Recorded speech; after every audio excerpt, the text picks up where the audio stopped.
ไหนตัวนี้หรือตัวนี้ตัวนี้บ่สบายดีเอ้ยติดต่อพี่น้องป้าแล้วป้าเข้าไปเบิ่งดูอยู่ในพี่เลยนี่พี่น้องเนาะหมองเสาแล้วประมาณนี้เนาะผ้าบัดคุมสังกะสีเก่าๆแล้วก็สังกะสีกับเขาให้หลูเอ้ยแม่บ่มีเงินซื้อเขาให้ฝนตกมามุนไปแล้วนี่เนาะอยู่ในได้กระเปียกเอาถ้วยได้ตรงเอาได้บนนอนน่ะมือฝนตกอ่ะก็ข่อยบ่มีข้าวกินขดประกอข้าวน้ำนางอันนี้ให้ลูกนี่ขอข้าวน้ำนางอันนี้เพิ่นก็ตักให้ประมาณ4 โลนี่แหละปึ๊บขึ้นมาพี่ได้ปะคันมันเปียกกับคันหัวก็เปียกบ้านแล้วนี่บัดเวลาลมพัดมันก็กวยตรงเตงนอนอยู่ฮันติแม่นอนอยู่นี่กวยตรงเตงกวยว่าแล้วสังกะสีเก่า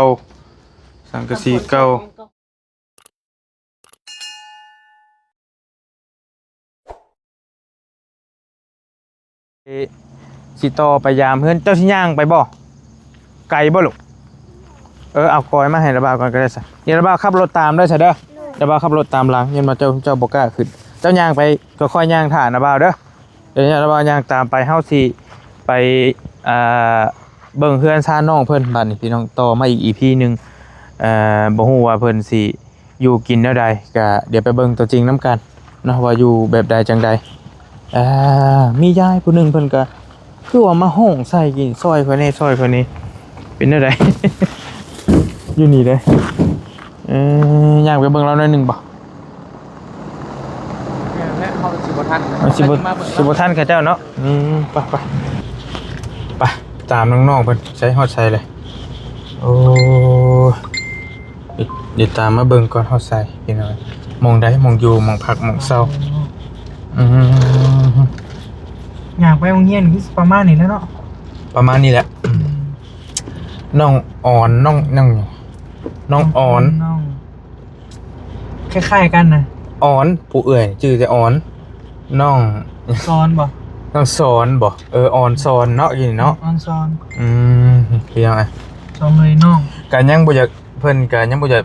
ขึ้นรถน้ำเพราะว่าก็คือฮู้เลยยันเพิ่นญาตินี่หาก็เห็นคือสิแม่นมาเพิ่นเดี๋ยวมาเบิ่งคือสิฮอดแล้วมาเล่นมาหับแล้วนี่มองได้เด้มองอยู่ก่อนโอ้เป็นสถานที่ที่เฮาบ่เคยเข้ามาจักเทื่อพี่น้องครั้งแรกที่จะได้เข้ามาอย่าบอกนะอันนี้น่ะมองอยู่บ่นี่ไอ้ยา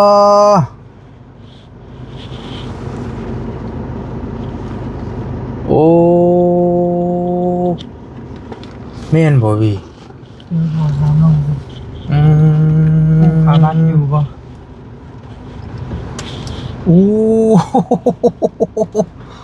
เฮ้ย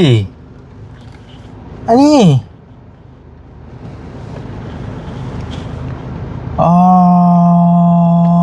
ต่อ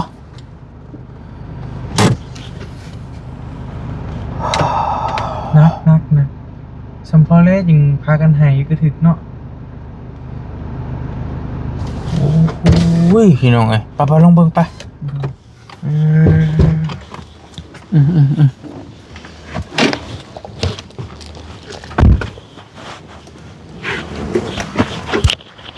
อยู่ใช้นี่บ่เฮือนเจ้าลูก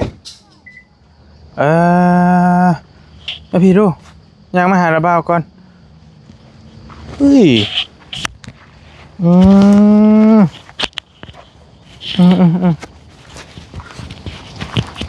ใช้ตัวใดตัวนี้หรือตัวนี้บ่สบายดีเอ้ยติดต่อพี่น้องป้าแล้วป้าเข้าไปเบิ่งดูอยู่ในพี่เลยนี่พี่น้องเนาะเอาไหมแม่ก็ให้แล้วแม่ก็ให้ไว้บ่ให้ใจเย็น บ่เผาให้เอ้ยกินนี่ก็โอ๊ยตายกินนี่ก็อีหลาให้พอแห้งแล้ว ให้รวยทุกนี่แหละทุกนี่หรอเขาจะกินบ่มี อืมอืมอันนี้บ่อันกอยที่ไว้ให้อีหลาเพิ่นไปขายกินนี่หั่น แม่น เออ ทุกรวยทุกเพื่อนสาวเขาจื้ออยู่ดินเขาพ่อแม่กับบ่มีเอื่อยน้องกับบ่มีเอาลูกนี่แหละมาเป็นหมู อืมบ่ให้ลูกบ่ให้พี่ให้โอ้ให้นะแม่เอ้ยกระบาบเฮ้ยเบิ่งเอาพี่น้องไอ้หมองอยู่หมองเศร้าแล้วประมาณนี้เนาะผ้าบัดคลุมสังกะสีเก่าๆแล้วก็ สังกะชีกับเขาให้รวยแม่บ่มีเงินซื้อเขาให้โอ้ฝนตกมามุนไปแล้วนี่เนาะอยู่ในได้ มันก็เปียกเอาถ้วยได้ตรงเอาได้บนนอนน่ะ เอาถ้วยเอาคู่โตงน้ำเอาเวลามองมันหัวหัน โดย พี่นั่งมานั่งน้ำแม่พี่ก่อนเดี๋ยวเรานั่งลงมันขออนุญาตเด้อเด้อโอ้ยมาเมย์เราเห็นก็ให้ใช่เลยพี่น้องไอ้เราโอ้ตายเจ้าบ่ไปหากอยนี่ แม่นข่อยหาคุดแถวนี้แหละลูกเอ้ยพอบอกไม่ได้ไปใช่เด้ขายพอได้เงินชื่อยุมชื่อยาข่อยเป็น เจ็บตีนนี่เจ็บตีนเป็นหลายปีแล้วชื่อยากินเถื่อละ50เถื่อละแช่นหาเงินได้เลยชื่อข่าวให้ลูกเน่นี่ได้ยานี่นี่ไปชื่อเมื่อวานนี่แชนหนึ่งเรากำลังนี่พี่น้องกำลังซอยที่น้องเพิ่นเอาไปขายนะมันต้องซอยแบบนี้ก่อนบ่โดยซอยแล้วก็แช่น้ำเกลือก่อนแล้วก็ปั้นออกอันนั้นน้ำมันคือน้ำปั้นคือน้ำม่วงนี่แล้วจังจนมันจืดแล้วจังเอาไปกินคันว่าเอาไปกินโดดแล้วเบื่อลูกเอ้ยเบื่อเลยตายเด้ว้าย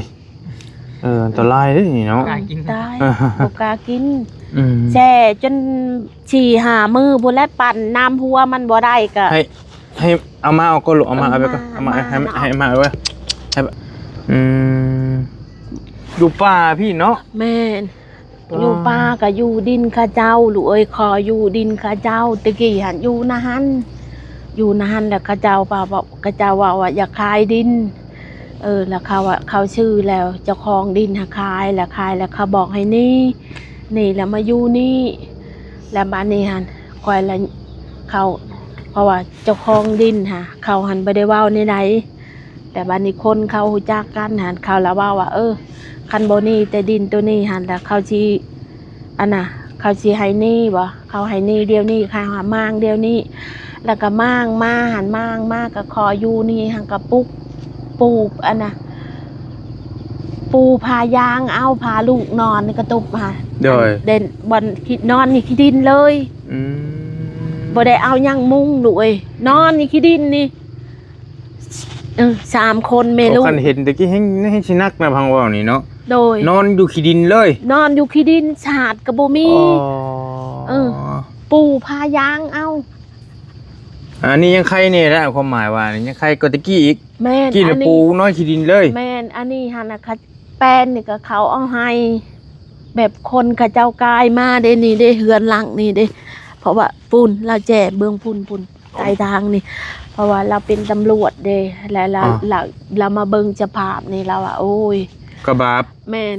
แล้วเราก็เอาชังกะชีเก้าให้แล้วก็แป้นนี่ตะกี้หันบ่ได้มีไปชังอยู่นี่ขี้ดินนี่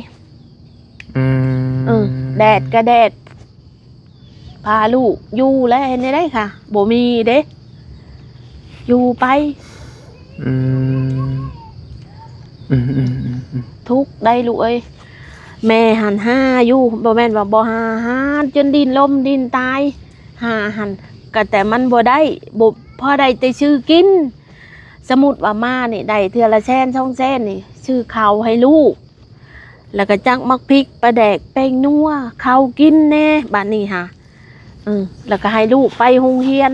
ไปโรงเรียนก็2คนเอ้ยน้องนี่บางเทื่อก็ว่ามีแสนนึงก็คนละ 10,000 กีบคันบ่มีก็คนละ 5,000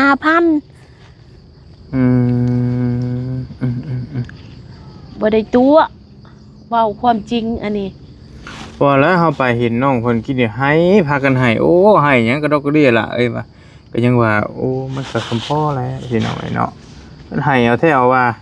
คุยนำเพิ่นอยู่หั่นกินนี่ก็ได้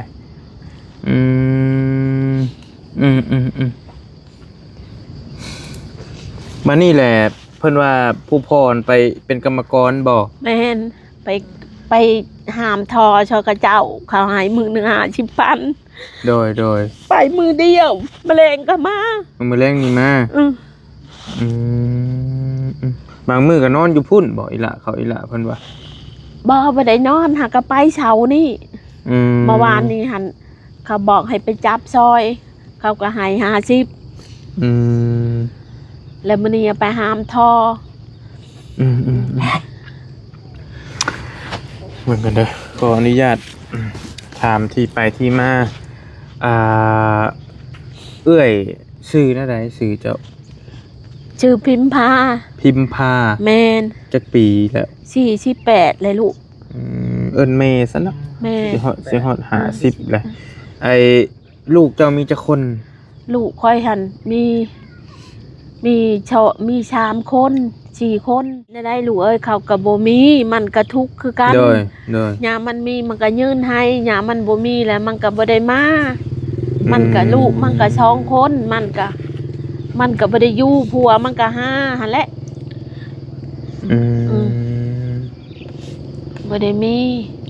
เขาก็ทุกข์อีหลาเพิ่นว่าหั่นผู้ใดก็จะผู้นั้นลูกอีกผัวนึงบ่แม่ลูกผัวนึงแหละบ้านนี้หัน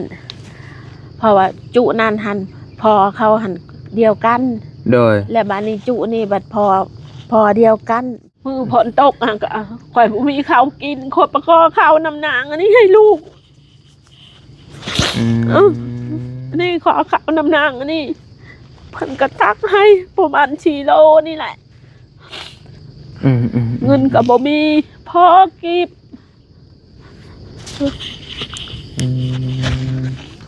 อดเอาบ่เป็นหยังพี่น้องบัดนี้แหละดินอันนี้เพิ่นสิให้อยู่ฮอดมื้อใดบัดนี้จะบ่ฮู้ว่าจักอยู่ฮอดมื้อใดเพิ่นสิไล่มื้อใดเนาะแม่นเป็นห่วงแม่นำ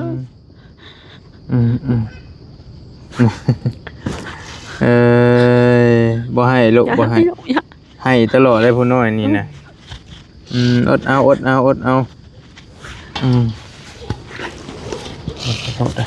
ตกนี่แหละทุกข์หนูเอ้ยทุกข์นี่แหละ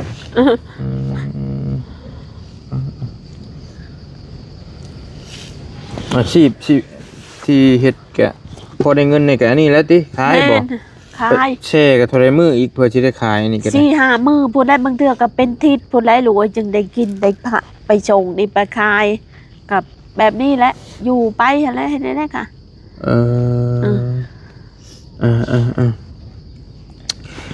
บ้านดั้งเดิมเจ้าแท้ๆน่ะอยู่ไสตะกี้หันแม่หันอยู่พูดอยู่แถวพลานพุ่นลูกอยู่แถวพลานอยู่บ้านน้ำม่วงตีนผู้ชังแฮปอดโธ่ติดผู้ชังแฮผู้ตีนผู้ชังแฮตะกี้ก็อยู่น้ำพอกระทุกไปหาคอเข่าทั่วเบิดบ้านได้บ่ไปเบิดประจุบ้านพอตายแล้วก็มาอยู่กับพัวอยู่นี่พัวกับบ้านเพื่อนกันนี่บ้านโคกปะวายนี่แต่เพื่อนพัวเพื่อนกับบ่มียังไหหน้าตะกากับบ่มีแม่กับไปหาคอกินโคกปะวายโดยอยู่ใส่อยู่เชโนบ่แม่นอยู่เชโนนี่โคกปะวายโคกใหญ่บ่แม่นบ่โคกบ่โคกน้อยมันโคกน้อยแม่นโคกใหญ่ก็ทางเวบ้านโนนยางบ่แม่นชื่อแนวใดชื่อผัวเจ้าชื่อผัวหั่นชื่อพม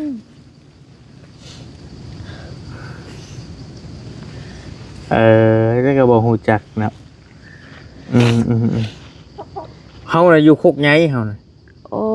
บ้านเฮาน่ะ บ้านเดียวกัน โคกเพราะว่าพวกโคกประวายบ้านน้อยแต่เฮาน่ะอยู่ใหญ่พี่อยู่บ้านใหญ่พี่ สมมุติคอยบอกแม่ชื่อแม่ยานี่หันฮู้บ่คันว่า ก็บ่อยากปานใดแหละ เออ เราก็บ่มีไหนาตะกาก็บ่มีเราก็ใช้คอกินคือกันหลูเอ้ย แล้วเรามาเห็นเราสิจักเขาบ่จักแหละแต่ว่าเฮาก็บ่ค่อยได้อยู่บ้าน โดย เฮาก็มีแต่ไปก็ไปนะแต่ว่าโคกประวายก็ใกล้ๆกันนั่นแหละโคกใหญ่โคกน้อยก็ยังรู้สึกว่าคุ้นๆน่ะเคยเมื่ออยู่พุ่นบ่ ตะกี้หันแต่เขายังน้อยเคยเมื่ออยู่เดี๋ยวนี้หันบ่ได้ชูเมื่อหลูเอ้ยเพราะว่าบ่มีเงินขึ้นนี่แหละคันว่าเมื่อก็จ้างค่ารถค่าล่างมันก็ไกลเติบได้ไกลเติบอยู่โอเคแล้วบ่เป็นหยังแหละความหมายแหละเจ้าสิอยู่นี่ไปฮอดมื้อเพิ่นไล่ไปจักสิไปอยู่ไสแบบนี้เนาะ โดย ดนไปได้แล้วก็อยู่นี่ อยู่นี่หันคันสิว่าวก็อยู่วังตอนเดือน5นี่ บ่ทันฮอดปีซ้ำ ยังเพราะว่าตะกี้หันอยู่พุ่นหันมันอยู่ดินตอนนั้นหันจนสิฮอดชาวปลายปีได้ลูกเอ้ยอยู่นี่ชาวปลายปีแล้วก็ย้ายมาอยู่นี่บ้านนี้บ่ได้ไปใช้แล้วมีแต่ย้ายไปย้ายมาอยู่นี่ฮะ โดย จนสิฮอด30ปลายปีแล้วอยู่นี่ฮะก็อยู่ไปแบบนี้แหละโอเคพี่น้องนี่เนาะแม่นแล้วก็หาเผือกหามันซื้อข้าวซื้อน้ำนะกินเราก็ได้ขายกันมีผู้จ้างทางป้าก็มือละแชนช่องแชนก็ไปพอได้ซื้อข้าวให้ลูกโดยแบบเมื่อวานนี่ก็เขาบอกว่าให้ไปอันนั้นมันยังไปตัดหญ้านี่น่าเดินเข้าหั่นเด้เพิ่นก็เอาให้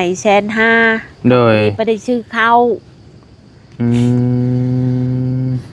จะว่าลูกเขาอยากเข้าเฮียนนี่ค่ะปีนี้หันจักเท่าใดจะว่าบ่มีเงินให้ลูกค่าโรงเรียนนี่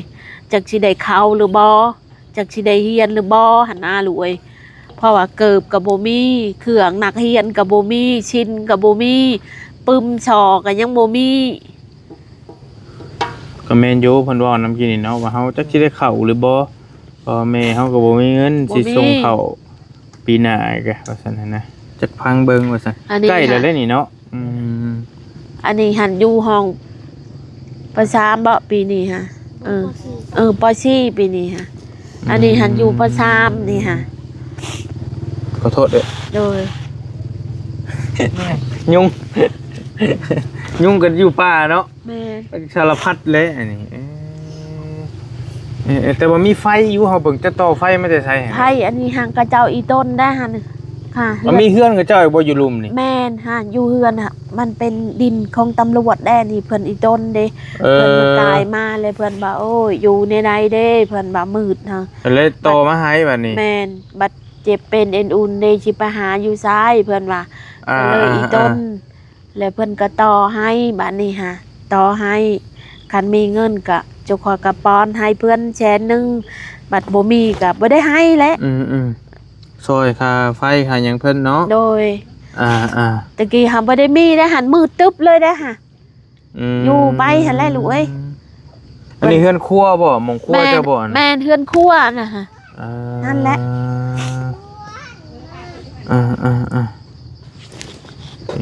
ก็ถือว่าโอ้ขาดแคลนทุกอย่างเลยนะเราดินดอนยังก็บ่ได้มีหยังบ่ได้มีหยังเลยลูกเอ้ยอยู่แต่มือเป้านี่เขาน้ำซ้ำปลายังกับบ่มีนะเป็นน้องกันสิว่าก็ได้บัดลำบากบัดทุกสิ่งทุกอย่างมือพ้นตกหังก็ลมพัดนุ่งของอันนี้หันมันติงเด้โอ้ยว่าไปอยู่ชายเด้ลูกเอ้ยว่าลงไปอยู่ในตารางแบบนี้พาลูกค่ะบัดพ้นเอื้อนแล้วก็ขึ้นไปจะได้กะ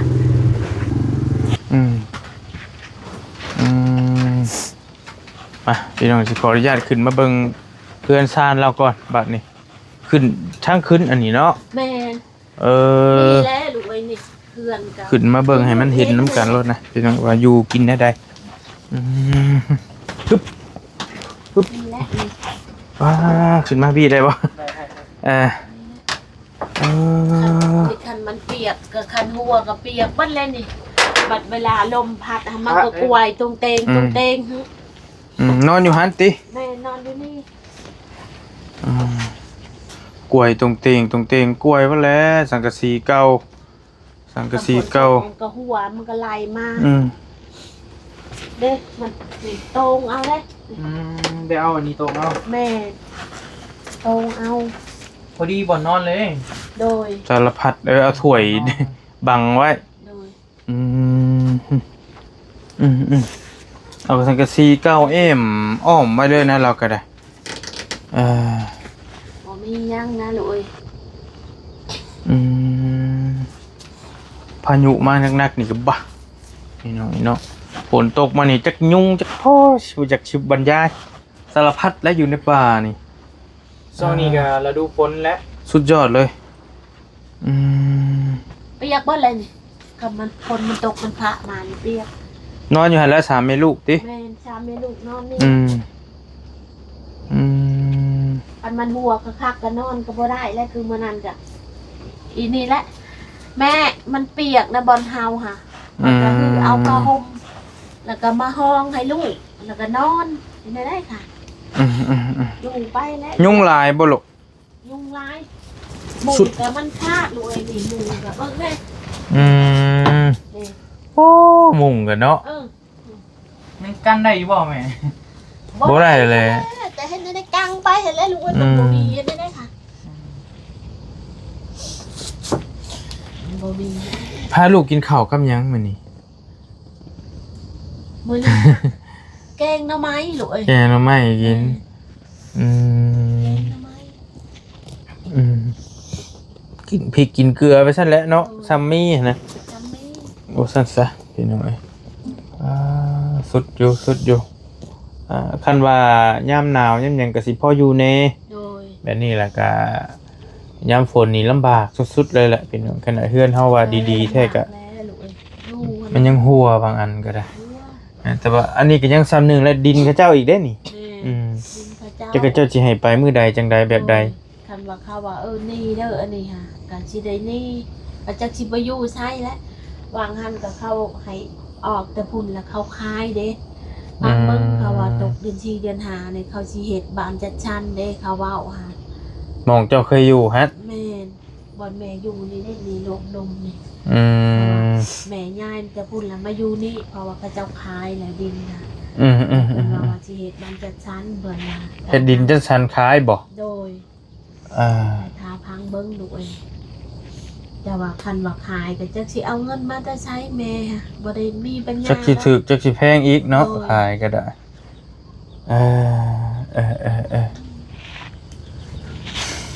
อันนี้ก็เป็นสภาพการเป็นอยู่ของครอบครัวเราพี่น้องนี่เนาะก็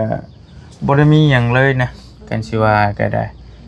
นับตั้งแต่ข้าวน้ำซ้ำปลาอีหยังต่างๆก็ชอบเขาก็บ่ได้มีลูกเอ้ยทอดเต้นในกระถางหันได้เรือหน่อยเดียว ใส่เขาอยู่ใส่ ค่ะเขา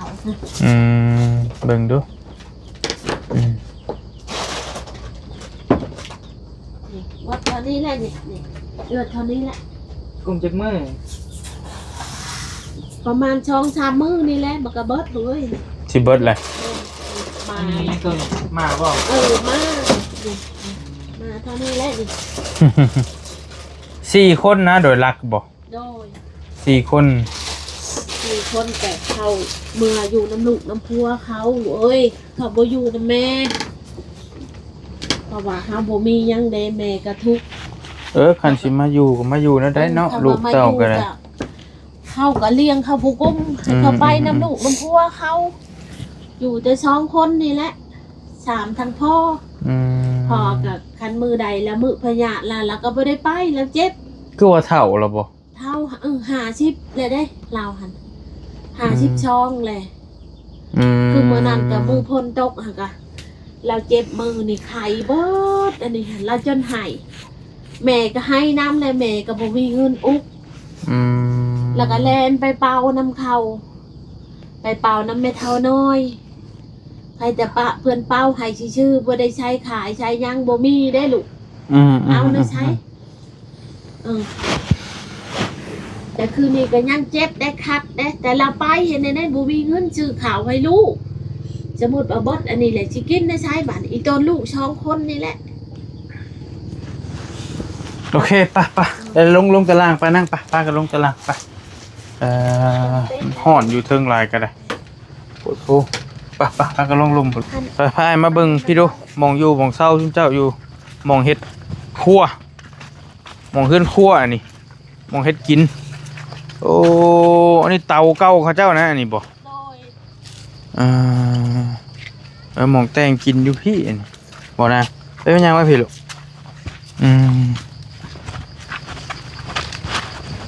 เฮือนครัวอ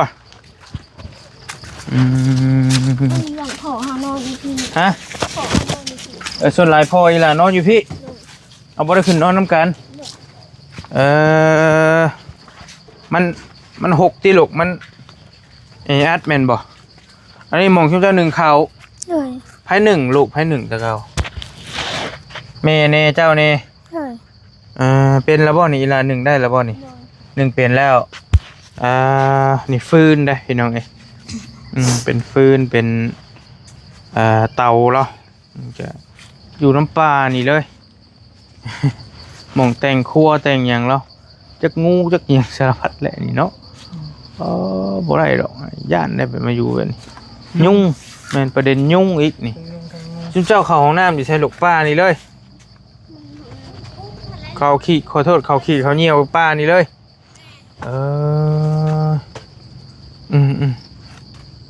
พี่น้องไอ้เนาะลำบนแล้วสุดๆเลยไม่เห็นอันนี้มองนอนพอ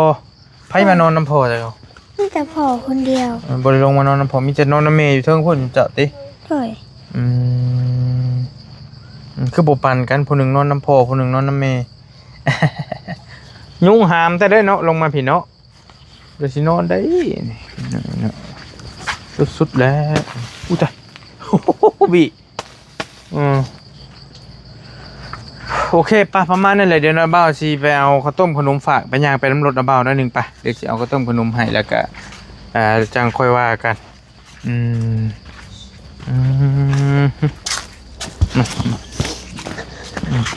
สุดๆพี่น้องเอ้ยฝากกระจาดอ้อมอยู่รอบๆอยู่ในทิมป่าพี่บ่เคยเข้ามาจากเถื่อได้ทางเฮาก็ได้มีแต่ขับผ่านไปตลอดแต่ว่าก็ผ่านประจำอยู่เส้นนี้นะแต่ว่าบ่ได้เลี้ยวเข้ามานะความหมายแต่ว่ายังบ่ได้เคยมีไผมาซอยจักเทื่อแม่นบ่มียังมันบ่จักกันติเนาะบ่มีไผมาซอยบ่มีไผมาอันนั้นมาจะโอเคแต่เฮาก็สิพยายามหาทางซอยชุมเจ้าเด้อแต่ก็บ่ฮู้ว่าสิซอยได้หน่อยได้หลายซำใดก็บ่ว่ากันเนาะแต่ลูกอย่างน้อยก็พอได้ให้ข้าวน้ำให้ชุมเจ้ากินก่อนเบื้องต้นก่อนหั่นแหละกับน้องหลาเพิ่นว่าอยากได้เครื่องเฮียนชุดนักเรียนพอได้ไปเฮียนว่าซั่นก็ฟังเบิ่งจังใดก็ได้พี่น้องเอ้ยเนาะมันสิเริ่มค่ำแล้วมื้อนี้กันนี่เด้อโอ้ยอยู่ก็เพื่อตังคุ้มเหมือนพอใจแล้วเห็นหน้าลูกคือโอเคบ่เป็นหยังวะพี่ลูกให้ตลอดแล้วก็บ่เป็นหยังมาใจเย็นๆเอ้ยโคตรโพเพื่อนผมได้นี่เนาะมาพี่นะบ่าวสิเอาอันนี้ให้เตะต่อคือจะกินกันเอาจังซี่นางอันนี้นะบ่าวให้แม่เจ้าเอาไปเฮ็ดซะนี่เจ้าเคยเฮ็ดเนาะพี่เนาะยันเบื่อได้ป่ะเอาบ่าวซะไปขายก็ได้ให้แม่เจ้าไปเฮ็ดขายนะบ่าวบ่จักแนวเฮ็ดบ่จักแนวเฮ็ดจักแนวสิว่าคือกันไปเฮ็ด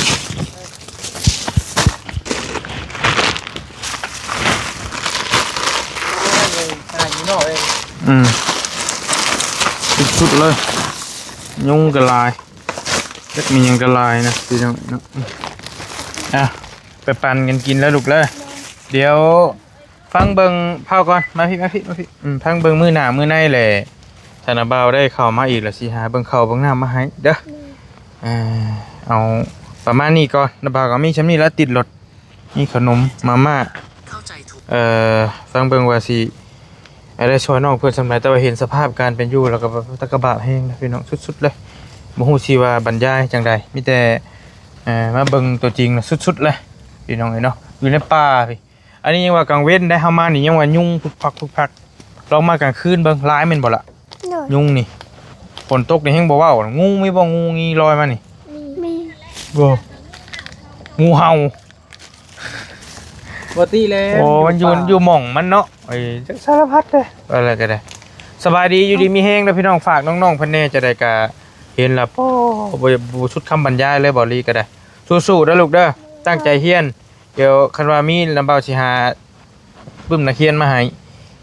อดทนให้ตลอดได้น้องเพิ่นก็สบายดีเด้อลูกสบายดีก่อน สบายดี โอเคพี่น้อง